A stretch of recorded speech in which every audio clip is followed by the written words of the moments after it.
आता है नहीं आता? श्रीमद् भागवत में नहीं आता। नहीं आता, बिल्कुल नहीं आता। क्योंकि सुखदेव जी राधा रानी को परम गुरु मानते थे। जब राधा रानी का नाम ही श्रीमद् भागवत जी में नहीं दिया तो विवाह का उल्लेख कैसे हो सकता है? लेकिन श्रीमद् भागवत जी को छोड़ के 12 ग्रंथ ऐसे हैं जो हमारी लाडली जी के विवाह का उल्लेख करते हैं।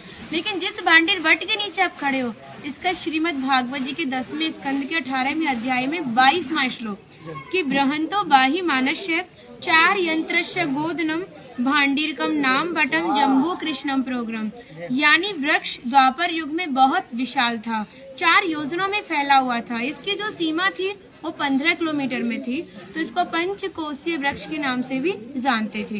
कान्हा जी इन्हीं की शाखाओं पर चढ़ के यमुना मैया को आर पार किया करते थे। मान्यता है कान्हा जी की जो 9 लाख गाय थी, दोपहर के समय इसी वृक्ष के नीचे बैठ के विश्राम करती थी। तो माताएं जो भी माखन, मिर्ची, रोटी इत्यादि प्रसादों में रख देती थी, सभी ग्वाल वाल एकत्रित होकर दोपहर का भोजन करते थे। और भांडीर वन में सबसे बड़ा विशेष पर इसी प्रसादी का बताया गया है, क्योंकि आप कभी किसी विवाह में जाते हैं तो बिना अन्न प्रसादी के नहीं आते। आप तो लाडली जी के विवाह स्थल ही आए हो। यहाँ पर जो दुर्वासा मुनि थे, जो दूब घास होती है उसी का रसपान करते थे। ब्रज की गोपियों ने इसी वट वृक्ष के नीचे उनको 56 प्रकार के व्यंजन खिलाए थे। यहाँ पर राधा कृष्ण में मल्ल युद्ध हुआ था, उसमें ये तय था कि जो भी हारेगा उसको भंडारा करना होगा। तो जब हमारे कान्हा जी हार गए थे तो ग्वाल वालों के साथ मिलके यहाँ पे भंडारा किया, उसी के नाम पर इसका नाम भांडीर वन पड़ा। यहाँ पर ब्राह्मण पत्नियों ने भी कान्हा जी को भोजन प्रसादी खिलाई है, और ठाकुर जी ने ब्रजवासियों से ये टुकड़े मांग के पाए थे, तभी नाम दिया था इसका मधुकरी। मांग के पाना मतलब मधुकरी। तभी शास्त्रों में ब्रजवासियों को अपना हृदय बताया और कहा कि जब तक ब्रजवासी की कृपा नहीं होगी, ठाकुर जी की कृपा बहुत दूर की बात है। यानी सर्वप्रथम ब्रजवासी की कृपा होना बहुत जरूरी है, जब ही हमारे ठाकुर जी हमारे ऊपर कृपा करते हैं। हमारी राधा रानी ने स्कंद पुराण में इस स्थान के बारे में ये कहा था कि जो भी गुप्त वृंदावन आएगा वो मोक्ष को प्राप्त होगा। यानी भांडीर वन को ही उन्होंने गुप्त वृंदावन कह के संबोधित किया। तो कान्हा बोले तुम इतनी बड़ी बात को कह रही हो, लोग पाप करेंगे और सीधे दौड़े भांडीर वन चले जाएंगे, क्योंकि आपने तो मोक्ष धाम ही भांडीर वन को कह दिया। तब हमारी लाडली जी ने कहा नहीं कान्हा, मैं जिस पर विशेष कृपा करूंगी, जिसके प्रति मेरी भक्ति भाव दोनों सच्चे हैं और भक्त मेरी शादी में उपस्थित है। यानी आज से 5,500 वर्ष पूर्व आप इस स्थान पर थे।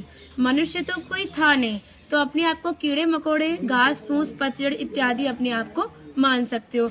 जो भक्त उनकी शादी में उपस्थित था वो भक्त कई बार वृंदावन आएगा, जब जाके गुप्त वृंदावन आएगा, और डायरेक्टली नहीं, किसी न किसी के माध्यम से। इस स्थान तक पहुंचने के लिए माध्यम का होना बहुत जरूरी है, और सारा श्रेय भी माध्यम को जाता है, क्योंकि माध्यम ही हमें ऐसे दिव्य स्थान पर पहुंचाता है। और जो भी भक्त भांडीर वन में प्रवेश करेगा, प्रवेश करने से जो कान्हा ने 14 लीला भांडीर वन के अंदर की हैं, उनके दर्शन मात्र का फल प्राप्त होगा। और जो भी यहाँ की एक किनका प्रसादी पाएगा और एक रात्रि निवास करेगा, वो इस ब्रज गौलोक धाम से वैकुंठ गौलोक धाम को जाएगा, क्योंकि जो हमारे ठाकुर जी ने गौलोक धाम को इस 84 कोस में ही बांटा है। आप यहाँ पे जो भी दर्शन करोगे वो प्रकृति की देन के हिसाब से और मानव निर्मित दर्शन है, लेकिन आप गौलोक धाम में जो भी दर्शन करोगे वो ठाकुर जी के हिसाब से है। जैसे गर्ग संहिता के 6वें अध्याय का नाम है गौलोक खंड, आप उसका अध्ययन करोगे तो भांडीर वट का एक दिव्य वर्णन का अध्ययन करोगे। कहते हैं गौलोक धाम में ब्रिजा नदी के किनारे भांडीर वट है, यानी यमुना मैया का नाम ही गौलोक धाम में ब्रिजा है। तो यहाँ पर भी आप एक भांडीर वट के दर्शन कर रहे हो। कहते हैं लोकनाथ प्रभु जी ने कहा है कि अगर भक्त इस भांडीर वट का दर्शन कर ले, दर्शन मात्र से, स्पर्श की तो बात बहुत दूर की बात है, दर्शन मात्र से ही उसे दोबारा गर्भ में जाना नहीं पड़ता। यानी भक्त 84 लाख योनियों से मुक्त होके मोक्ष को प्राप्त करता है। बोलो राधे राधे राधे राधे राधे। माता जी का नाम है इंदु लेखा, जो भगवान की राधा रानी की 8 सखियां थी उनमें से एक है ना। और मन नहीं कर रहा कितनी तारीफ करे, वो है नहीं इसलिए बोल नहीं रही, कृपा कारण स्टार्ट कर दिया। हम सब केवल बाजरे की रोटी खिला रही हो, तुम सच में राधा रानी हो, और ऐसा आशीर्वाद दो हम सबको, सच में ऐसा आशीर्वाद दो कि हमारी मैया भी, हमारी सब माताएं भी थोड़ा थोड़ा जिनसे ये मिलें। देखिए भक्ति का स्तर है, एक इतना बड़ा एक इतना है। तो इनको जो इनसे छोटी भक्ति में ये भी उनको कुछ ऐसी बातें बता के भगवान की ओर आकर्षित करें। सबको ऐसा आशीर्वाद दो। आप ब्रजवासी हो इसलिए सक्षम हो, दे सकती हो। बढ़े और ब्रज में वास ब्रज में वास हो।